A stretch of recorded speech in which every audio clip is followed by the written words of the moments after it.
The Virginia Cavaliers are the champions of the 2015 Gildan Charleston Classic after taking down George Mason on Sunday night, 83-66. UVA goes 3-0. George Mason heads back to Fairfax, Virginia, having done extremely well with a 2-1 record and a runner-up finish here in this event. And welcome everybody to Charleston, South Carolina. Doug Sherman along with former ACC head coach Dino Gaudio. And there were some questions coming into the event about UVA coming off the loss to George Washington. How would they respond? They responded pretty well. They responded very well. And Tony Bennett is going to have to search long and hard to see perhaps what they didn't do well, because they were dominant on the offensive end of the floor. Defensively, they were superb. And Doug, they just controlled the backboard on both ends. Okay, let's show you the records for all 8 teams in their 3 matchups this week. Virginia 3-0, George Mason, Oklahoma State 2-1.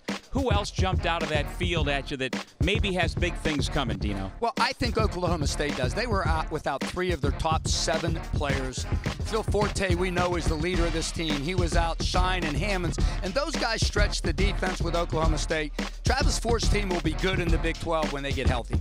Okay, let's take a look at some of the highlights from this week here in Charleston, starting with the sophomore point guard of Seton Hall, Isaiah Whitehead. He's a special player, but one of the things Isaiah does as a sophomore, listen, he can put it on the floor, he can shoot it, he just has to play the game from the shoulders up as well. Can't take possessions off moving forward. Meanwhile, Stephon Moody went for as many as 30 in one game here. He is a real dynamo.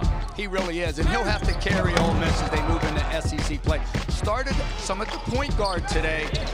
I think Andy Kennedy wasn't happy with his point guard, so he put Moody there. Long Beach State played very well this week. Nick Faust, he did it all. You know what? He can do it all, but I'll tell you what, the Maryland transfer can put the ball on the floor, can shoot the 3. Going forward, he'll be special for Long Beach State. Here's the guy you recognized immediately, Chris Olivier. I loved him. I think the transfer from Eastern Illinois can score the ball in the post. He's a rim protector as well. Man, I like this young guy right here. And how about the big fella for George Mason, Siobhan Thompson? Coming into tonight's game, he was averaging 20 points, nearly 17 rebounds a game. Virginia negated him a little bit by doubling in the post, but he was a special player tonight. But UVA's got that 3-headed monster that just was the best here this week. One of our colleagues, Hubie Brown, always said you have to have a big 3 on your team. Virginia has them. Perantes, Anthony Gill in the post, and Malcolm Brogdon could be an All-American this year. You know, he plays under control.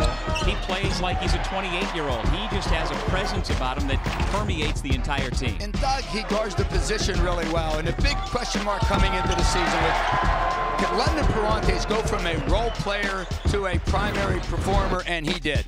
Indeed he did. He is our MVP of the Gildan Charleston Classic. The other members of the all-tournament team, you see Moody, Olivier, Thompson, and Brogdon.